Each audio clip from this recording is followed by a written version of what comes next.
Hi, this is Phil, and I'm here to tell you all about the Capes and Lunatics Patreon. Don't miss out on our comic book creator interviews, including our monthly Chichester chats with comic book legend DG Chichester, superhero movie brackets in our search for the worst comic book movie of all time, and many, many more specials, all completely uncensored. Access starts for $3 a month, full video when you pledge $5 a month. Check out the link in our show notes or go to patreon.com/CapesandLunatics. Hope to see you there.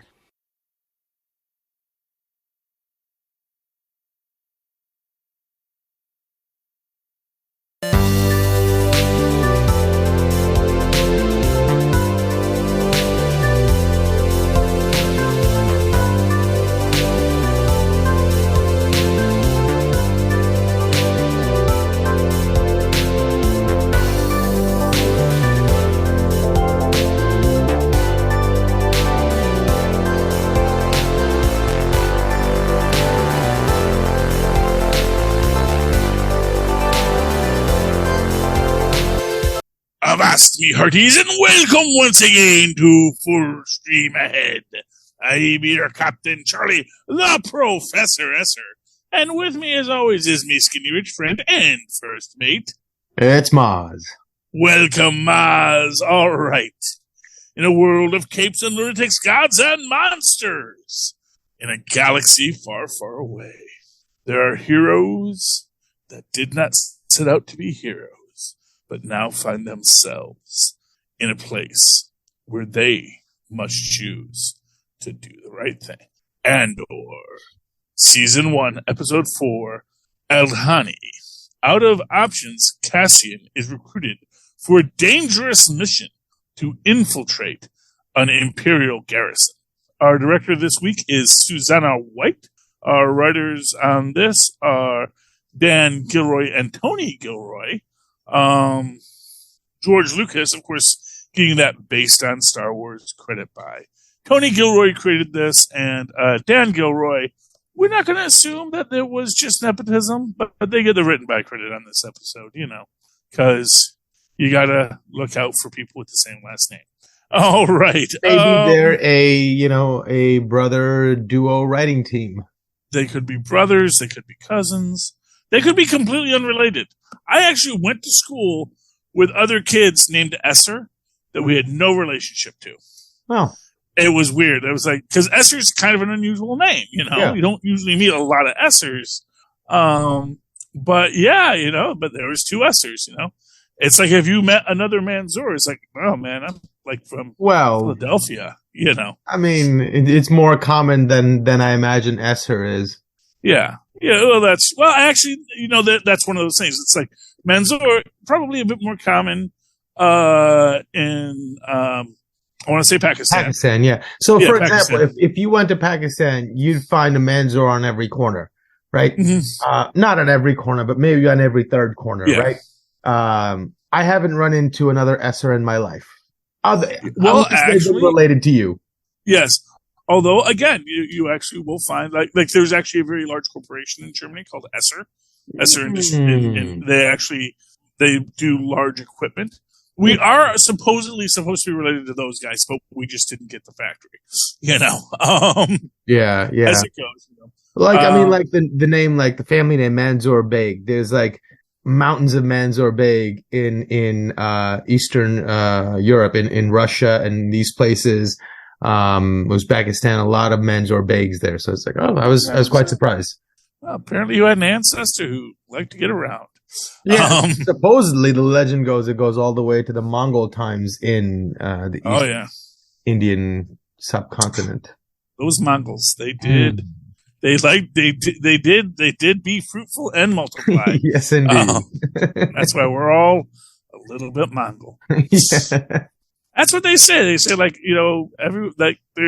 there's a good chance you've got a little bit of Genghis Khan's DNA in you, or Attila the Huns, or any of those. It's crazy. Great Mongol hordes. Some crazy number, like 6% of the human population. Yeah, has genes from Genghis Khan. It's like, my word.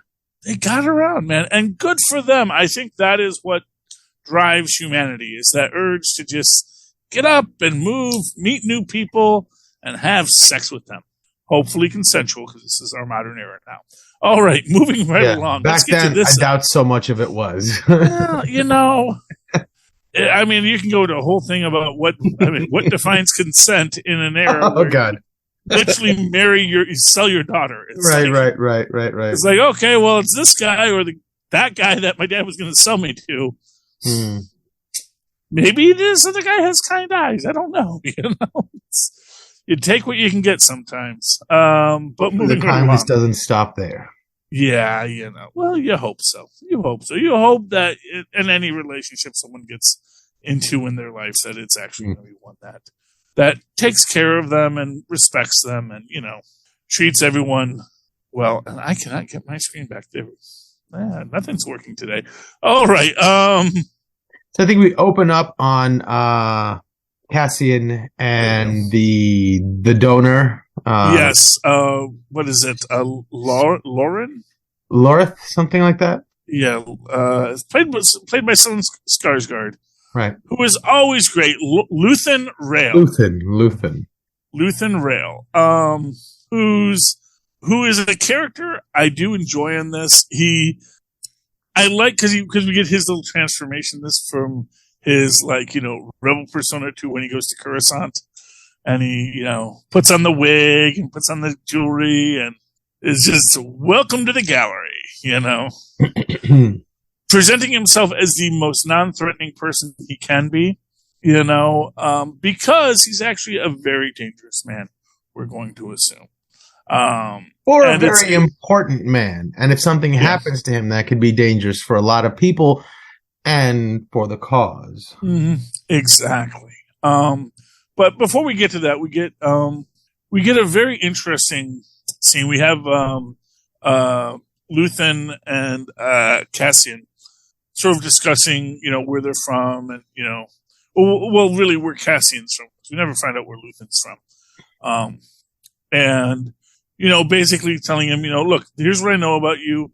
Here's what I'm inferring about you, and you're right about one thing: the Empire has been playing you all against each other. But what I want to do is I want to give you the opportunity to fight them. Because let's be honest, and this is one of the best motivational statements I've ever heard. He's like, you're going to die fighting the Empire, whether you like it or not. Because I can just tell that's who you are. You're going to die fighting the Empire. Would you rather do it over a long period of time in small fights, or do you want to actually try and make a difference? And I think that's pretty good. But he does offer to pay him.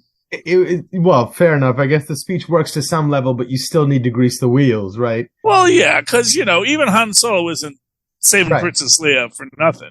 Right. And he's a real nice guy. He's a smuggler with a heart of gold, even though he did dump all those rebel weapons, that, because Jabba was trying to help the rebellion, man, and make a nice little profit off of it as well. But still, Han should have known. That's why we have compartments. They never look there. They walk right over them. Right. That's why we have the hidden compartments for the weapons that you're smuggling for us. It really reminded me of the Braveheart speech. He's like, would you be willing to trade every day from this day to that for one chance? Mm-hmm. Just one chance. That's what it reminded me of. You can let them kill you little by little, day by day, or if they're going to get you anyway, might as well give it all at once and maybe do some damage to them too. It's like, man, I can understand that. I can get behind that point of view. Yeah. But you see, in that, the way you phrase it, that just makes me think of Mom Spaghetti.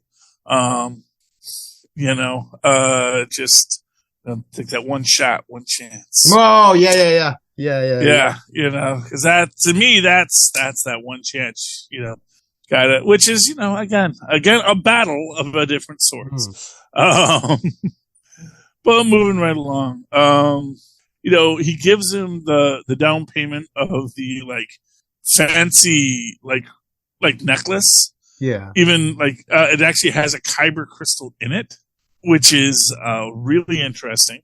Especially since that all the kyber crystals are going to be mined and found to build the Death Star, because that's actually what powers the lightsabers. Lightsabers, yes, it is. But without Jedi, you don't really have as many people building lightsabers anymore. So all these kyber crystals got taken and and mined and put to build that Death Star death ray. So the Jedi are around at this point, right? As an organization. No, this is post Jedi. This is post Order 60. This is the Empire is fully, because we go to what is effectively the SS here.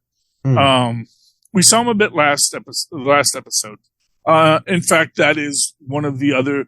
That's the next scene. Is after we get the whole heart to heart, we actually go to the bureaucratic meeting of the Internal Security Office. Where we get the big speech, and this is actually my favorite speech in this.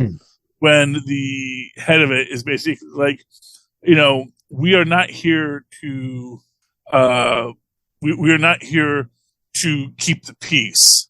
That is, you want to, or we're not here to ensure security. That is a lie.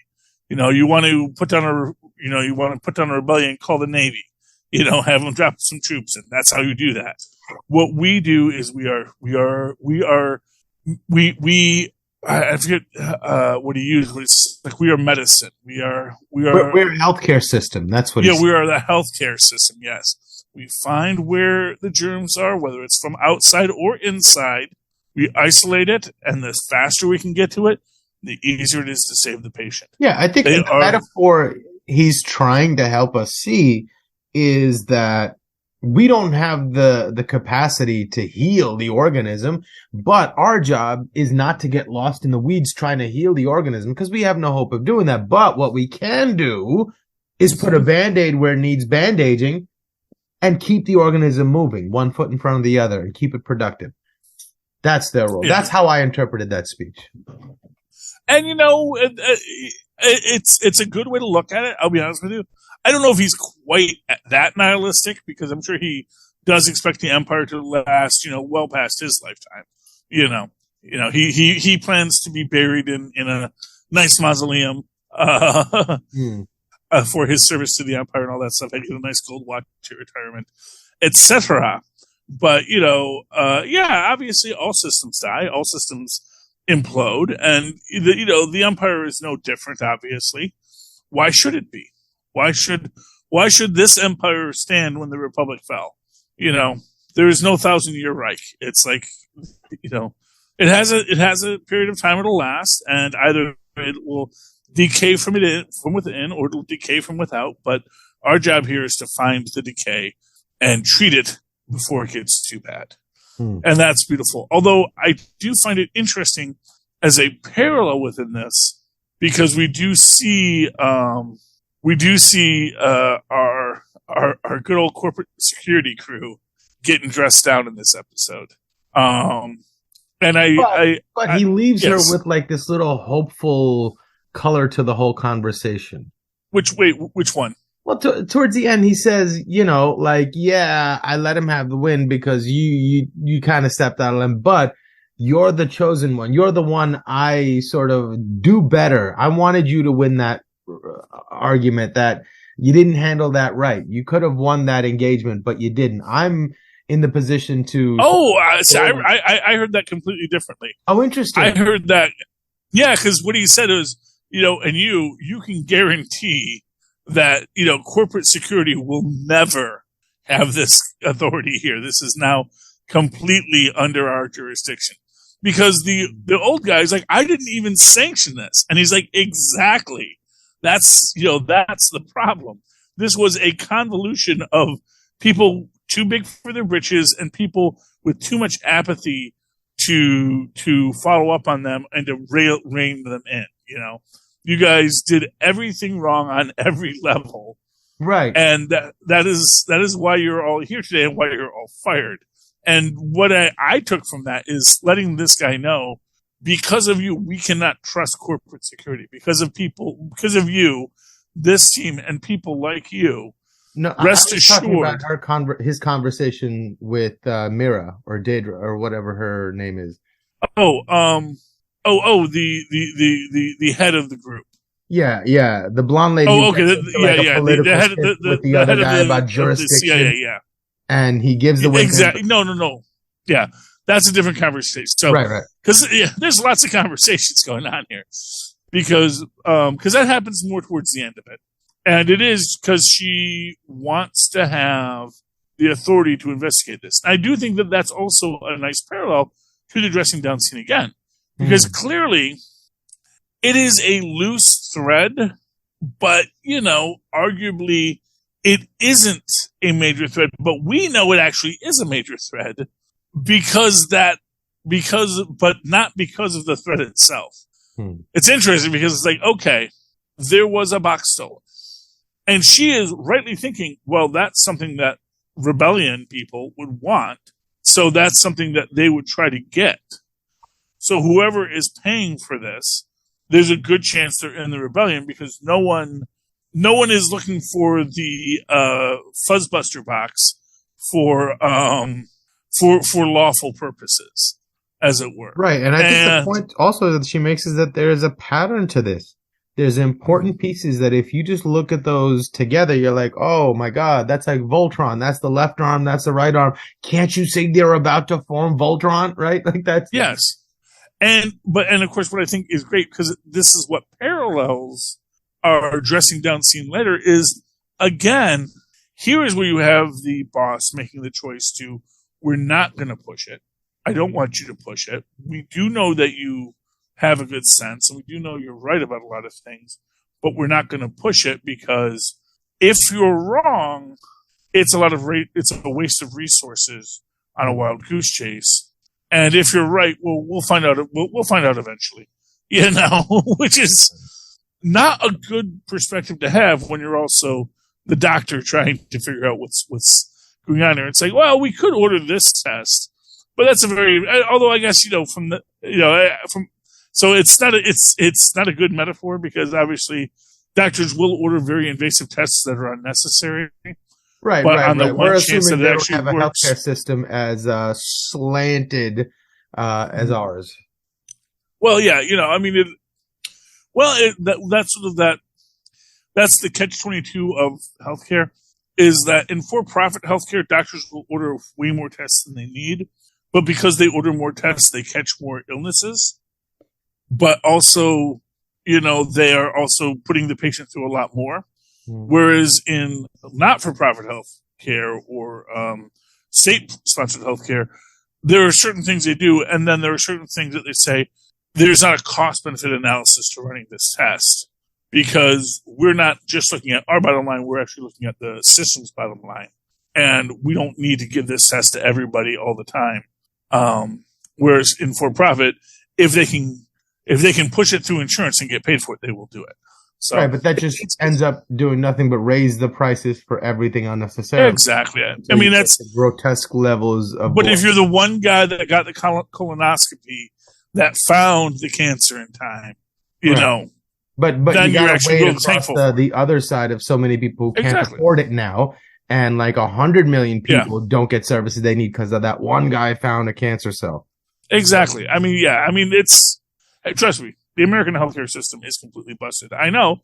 My wife works in that industry. So, we know it's broken. But, where were we? Oh, yes. The actual episode of TV we were watching. But yeah, so there is this aspect where I feel there's a parallel between that first commander, who is basically just being honest with our little go-getter, who does get fired and does get horribly dressed down and has to go back home and live with his mother. Which you can tell that's a relationship. That is a relationship. That is delightful. I mean, that's one way to put it. Yes, because my God, they really make you feel that discomfort and that shame. Yeah. Yes, well, and also just the real chef's kiss, manipulative jerk mother slaps him. Well, I mean, and then hugs him. I know, because they're both parts are equally present, and it doesn't sound like communicating with him was very easy to begin with. So it's like, if he doesn't speak, she has nothing left to her devices but to use these mechanisms to get through to him. So it's like, I mean, you can call her a jerk, but he doesn't seem like the nicest person either. Oh, no. Well, obviously, the fruit falls from the tree, Yeah, fair enough. It's like, and two very bad, it's like everyone is rotten in their own way, It's like they're both not nice people, but, because they actually take different tacks and different ways to present their not niceness because of their own individual traumas, it makes it a very interesting dynamic. And it's so well played. That actress who plays the mom she is like Ruth Gordon level of just talent. I felt guilty sitting there listening to her. I was like, my God, we got to do better. Yeah. I'm trying to remember, is the scene where he's eating the cereal and the blue milk in this one, or is that next episode? I'm not sure. Yeah. Anyway, it's really good. Or he's like, you're slouching. When you slouch, you might as well just be wearing a sign that says, hello, I'm here to disappoint you. And she's not wrong, though. She's so No, she isn't wrong. But, he doesn't slouch at the job interview. He slouches at home because he's tired. Yeah, but it's like we know he's got makes to him about the clothes he's wearing, and he's like throws the exasperated arms like, "What do you think it means?" And when she tells him what it looks like, and I'm sitting there going, "Yeah, no, if he came into a job interview for me, that's what I would think too." Yeah, exactly. But we know from his past experience that he tailors his own suits. He puts on his little bits of flair. He makes sure he looks the part when he's at the thing. He just wants to come She makes that point. It points you out as maybe paints you as not a team player, right? Somebody that needs to be there. And for the people that you're going to try to impress, that is not the message you want to send. Do you understand the message you're sending? I know it feeds your ego to placate your individuality, but do you think it serves the purpose towards the goal that you're trying to achieve? Do you know the goal you're trying? That's what she's trying to get him to see.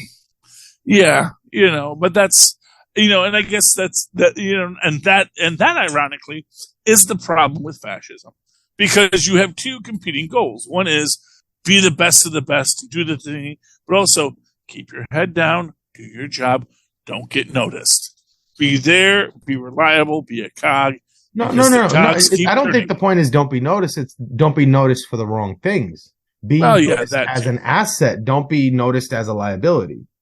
Yeah. Don't give those signals right away. Oh, that guy's not going to, look at him. Yeah. He can't even wear a uniform they assigned him. He's got to go modify that. I know anything I tell him to do, he's going to think he knows better. Case in point, he was told not to follow this lead and he blew the whole thing up. And that poor man has to stand there in the middle going, but I had nothing to do with it. And he's like, that's the last word you're going to say in this office. Goodbye, sir. Hope you enjoy your gold watch. Yeah.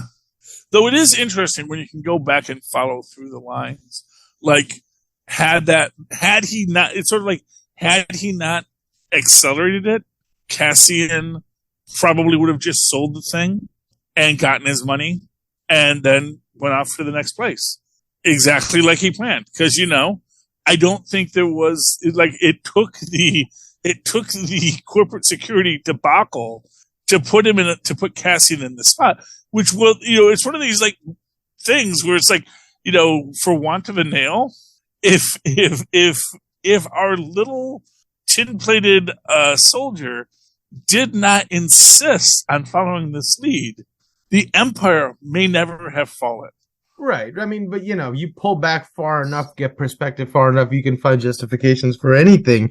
But I think the relativistic point that we should take as a frame of reference to look at anybody's decisions is what it means to them and their goals, right? Or was he good at his job? That's why I'm such a big fan of certain characters in there. Just maybe they're on the wrong side, but man, they are really good at their job, right? When you can depend when you want to get something done, this person will get it done, right? He's not that guy. He's overzealous and he has a lot of passion, but he does not have the discipline and the fortitude to carry through with something that is beyond him. Yeah. I mean, and although, that's, although it's ironic because, you can say this both ways. It's like, that's the general, George Armstrong Custer problem, which is Custer rose in the ranks very quickly because he was a guy who did his own thing and followed his own path. And so I got a hunch, and he followed his hunch just like our Deirdre does, But sometimes your hunches are wrong, and sometimes your hunches are right. And as it turns out, but what's good about her is when she gets some direction, she's like, okay, let me get to work and do it find a way to get it done where everybody's happy, not just do it in a way that makes me happy. I know. Well, this is true. But in both these cases, it is this idea that one guy that they both have the same hunch. Something about whatever's happening isn't right. Just the fact that, when you think about it, just in the fact that, he's at a club that we shouldn't have, spending money that no one should have. That should tell you people are doing things that are really problematic here, which is why I do think he is going to come back and he is actually going to move up in this series. I don't know. I haven't seen all of them yet, and I'm only on issue 4, but I hope he comes back because I actually do like him. I do, as an underdog, I do like him. Maybe I'm misplacing it. I can't. I cannot stand him. Yeah. No, it is all, it is all in perspective. And that's good, but it's good because the best characters are the one that inspires an emotional reaction. Yeah. I mean, really, honestly, I like Andor Cassian. He's a great actor. He has really honest motivation. In fact, I find him to be like the most believable character in the show. Yeah. But he doesn't inspire a huge emotion from me. Right. I'm not mad at him that he doesn't want to do good, or I'm not mad at him that he's doing, bad. I'm just like, oh, okay, yeah, no, that's a perfectly reasonable perspective to take. The world is moving according to how he wants it to move. He doesn't want to be noticed. He doesn't want to create waves because he's like, man, to hell with all of you and your political agendas, right? The rest of us are just trying to survive. And I'm just trying to do that. Please don't come at me with your politicizing and whatnot. I want no part of it. Right? Yeah. He's like, lose me with that. Exactly. But I also think that at the end he's going to come into a point on that is a little bit more, we actually do have to stop the Empire. If it helps him find his sister, maybe it's all worth it. Yeah. So we get into the Rebel base. We got. Oh man, we got the whole panoply here. We've got. We got the little nerdy kid who just wants to be in the rebellion, but he fell asleep on watch duty, which is just not good. You got the tough as nails guy, you got like two or three tough as nails guys. Yeah. But one guy who's the nicer tough as nails guy, who's like, you're going to, the guy who finds him, and the one who's just like really challenging everyone for this. Like, who is this person? Why are they here? And we also get that interaction between the head of the group and Luthen in this, because she's like, what the heck? You're going to bring me this guy? I don't know him. How am I supposed to sell this to people? And everyone's like, who is this person? Why are they here? And the statement that, well, it's redundancy. It's someone with skills. That only goes so far. I think. And I think that is a fair cop for everyone in this, Right. But I love when he's had it with her and he's like, listen, stop acting like a child. You wanted to be a leader, right? Mm-hmm. Not easy being a leader. These are the things where you have to prove that you're worth it. Yes, it's difficult. Yes, it's not easy, but do you realize what we're fighting? Mm-hmm. So like, man up and deal with it. Exactly. And this is his story. And I think we get that a bit with the senator when, that was my favorite scene. Because I didn't know what was happening. I didn't know, and all of a sudden they're having these pleasant conversations. And then, later on, you're like, oh my God, that was all an act. It was so superbly done. And the little subtle things they point out, oh, my driver has just been replaced. And so now it, builds this whole world around them of consequence and what they can and can't do. Oh, everybody's trying to be quiet. The way they built the reason for that secrecy and the level of performance art they have to put to try to get away with just points at how deeply entrenched these people are in the power structure. and like the level of danger that they're in, and it makes you feel that urgency. They delivered that scene so beautifully. They built so much of the tension around them with just that seemingly innocuous interaction that they had. It was really beautifully done. Oh yeah, and it is, like I said, I mean, on every level, it's really well done. You have the assistant distracting the driver, like, discussing, she says she's going to show him coin, but then she actually winds up showing him like these wall glyphs, which I don't know, maybe those were used as coins in something. I don't know exactly, but it is interesting how there is this entire intention of you keep that guy occupied, because even if he's just the guy who picked up the job today, even if he is just a driver, like he went down to, they replaced your driver, but he actually literally could be just from Central from the unemployment line. Right. In fact, it wouldn't surprise me if our little Jean Valjean doesn't wind up again in a position where it's like, oh, yeah, no, I'm at the unemployment office. It says, okay, do you know how to drive a car? Okay, yeah, this woman goes through drivers. I don't know why so much, but here you go. You're the new driver. You're the new bank teller. You're the new this or that. Because if you think about it, and if you have this kind of a situation, you keep on having to find jobs for people. So people have to be rotated out. At the same time, you also have this government that's looking for every sense of sedition. So it's like a lot of people just get caught in something somewhat compromising. They get pushed out, and then just new faces show up. It doesn't mean they're actually even part of the conspiracy. It just means that there was a job opening and they got put into that job. Right. Whether he is or it isn't, the effect that it has on them is, I think, the interesting part. That exactly, because that risk and because they're doing stuff that they know the Empire doesn't like, and so when things start to, they're more keen to notice things. Yeah, and that is what is beautiful and perfect about it. So when I was watching this, when she comes up and she says, "Oh, I have someone that can help us," and he's like, "To bring someone into the fold? No." Immediately, I was like, my thought is, "Oh, she's been compromised."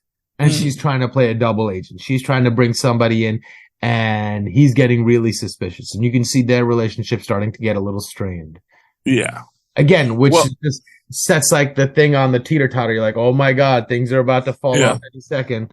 Well, he is right in his suspicion and his gut instinct, because obviously, and that's sort of the thing. If you don't know the lore of who Senator Mon Mothma is, because she actually is, it's easy to understand why he's nervous, because she is like, much in the same way that Leah's in the Senate at the start of the New Hope. Mm-hmm. She is like the Leah. She's in the Senate. She is a good guy. She's not. She is like. Oh, okay. She actually, I think she's in, or her daughter is in the. Her daughter is telling me they're making their own sandwich for lunch. So, I like when they do that. Well, I bought them all kinds of breads, Nice. Because they want the sourdough, they want the white bread, they want the rolls. Anybody a fan of the rye? No one has asked me about rye yet. I like rye. I love pumpernickel. Okay, well, maybe I'll get some pumpernickel. I love me some pumpernickel. That's my favorite. Oh, pumpernickel. Pumpernickel with butter. That's what my dad used to eat. Yeah, it's good stuff. Moving right along. My dad used to butter cheese. Her daughter is like, and if I'm remembering correctly, the one lady that's like leading the rebellion who isn't Leia in the third ones, that's supposed to be her daughter. Oh, okay. So, but I think it's actually the same actress. So I think if I'm remembering correctly, so yeah, the lore is. So what I'm thinking is who she's bringing in is actually someone who's going to be. I think they're all new eggs. Yeah.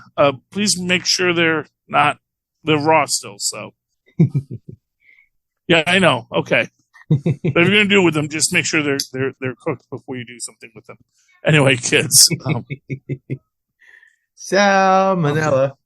Yes, well, that's my kids. Anyway, Oh, he's making a ham and egg sandwich. You see, now I understand what's going on. Okay.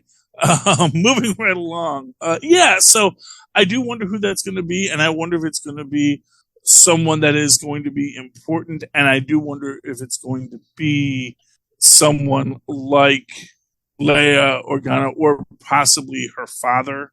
See, I keep thinking it's somebody, either if she is already been turned and she's trying to ensnare Luthen, or somebody has worked her over and she doesn't know it.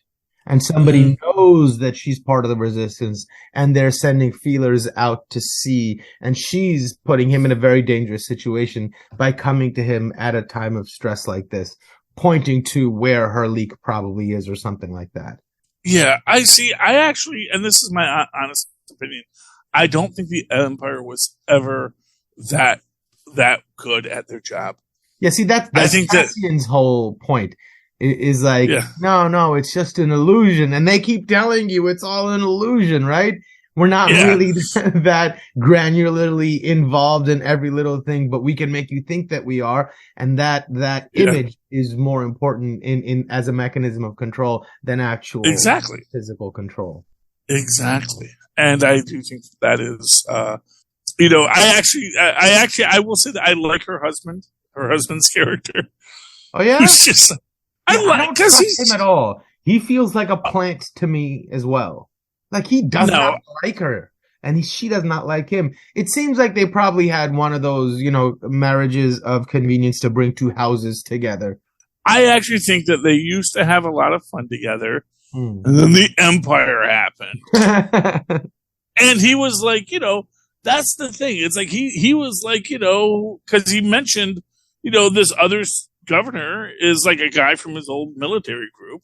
And I get the feeling that it's like, you knew I was a soldier and, this was all well and good when it served your purposes. But, I don't know why you're so upset about everything now. I think he's bitter because she's got more power than he does. That could be it too. That it reeks to me like, oh, I'm angry. You have all the power. I have nothing. So I'm going to do these little passive aggressive things to reclaim my manhood. That's what the air I got off of him. I mean, there's a lot of ways you could take it. I think he's just a fun loving guy who doesn't think too deeply about the world outside his window, or more to the point, he's a guy who's seen some stuff.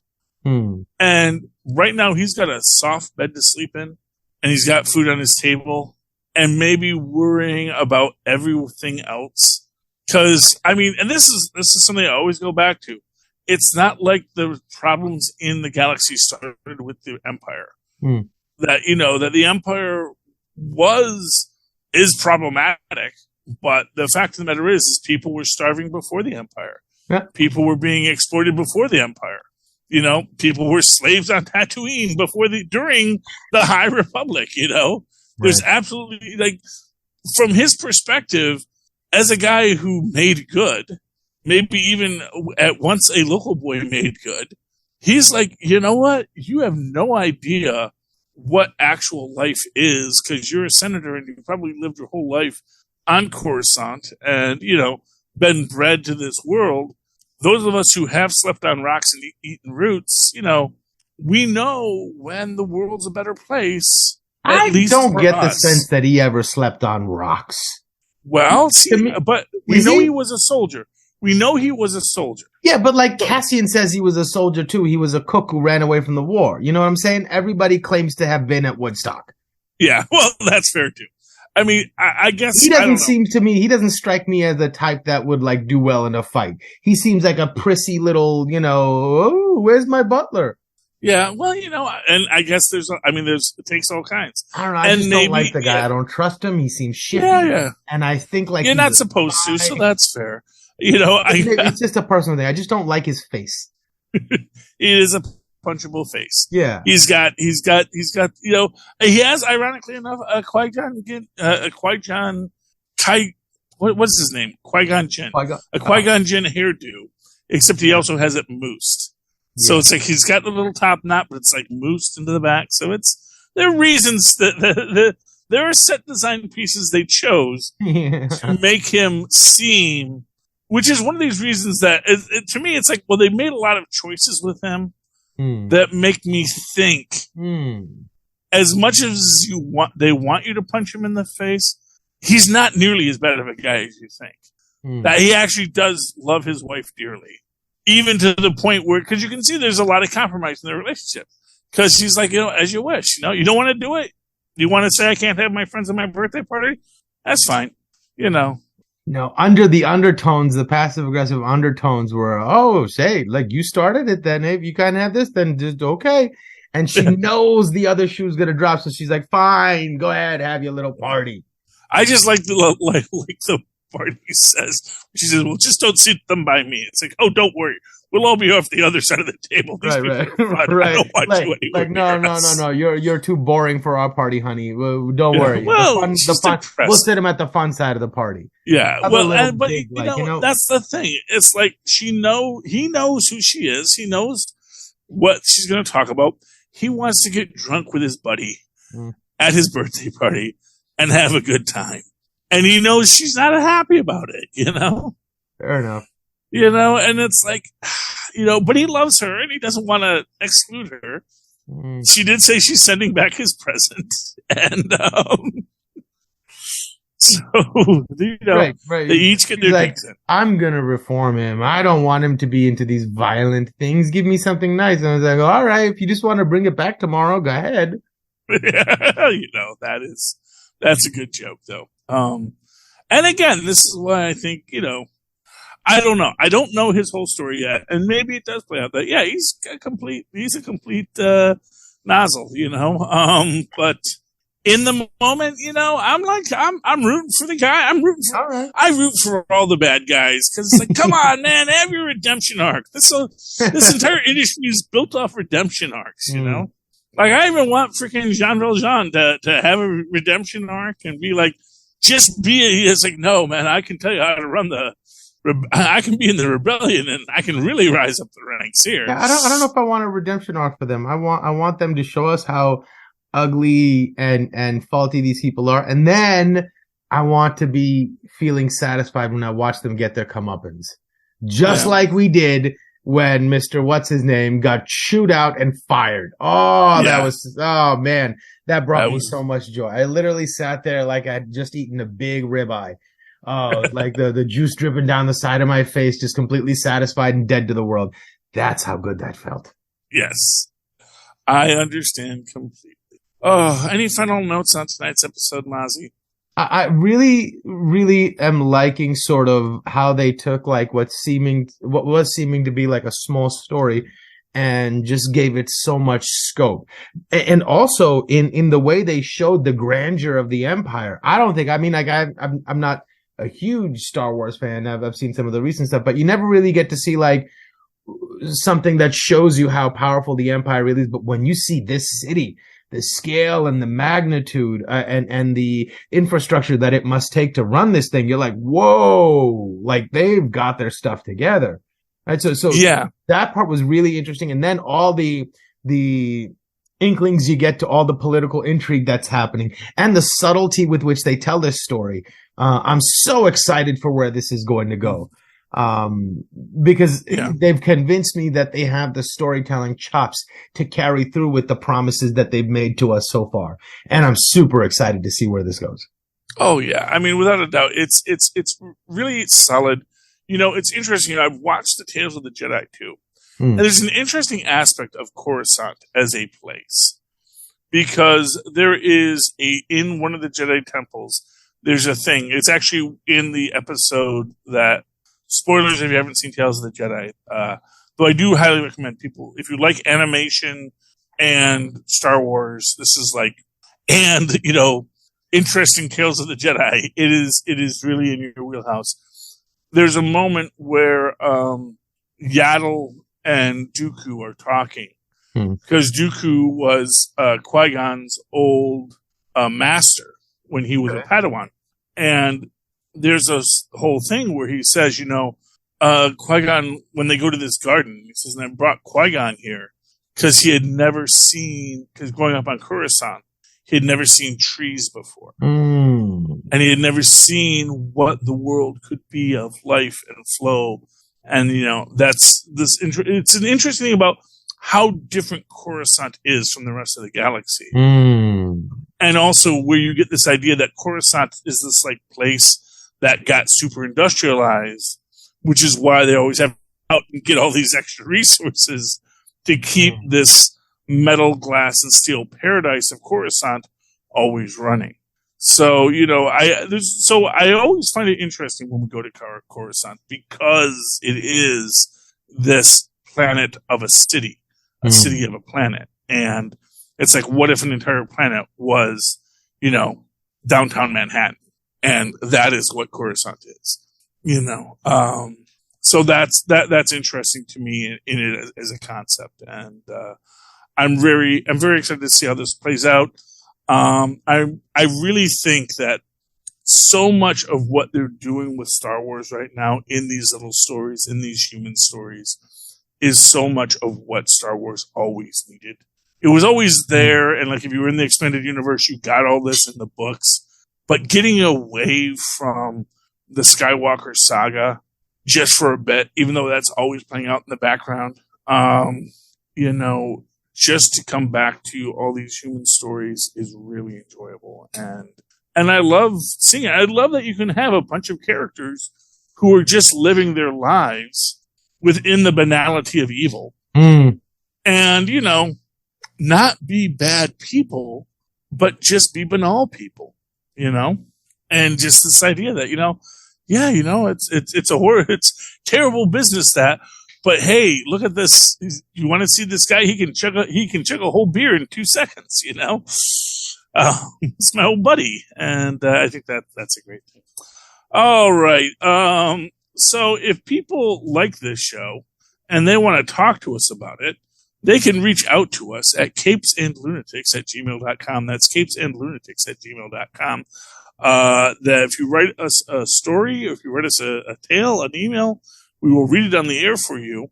And you can do that for anything you want to talk about, whether it's for Full Streamer Head or any of the other Capes and Lunatics franchisees we have. You can also call us and talk to us at 614-382-2737. That's 614-38-CAPES. Leave us a message. We'll play it on the air. Just don't swear, please. Likewise, go down to our show notes. Go to Linktree. That's linktr.ee/Capes and Lunatics. There you're going to see all the different shows on the Capes and Lunatics family that you can go and watch and listen to and enjoy.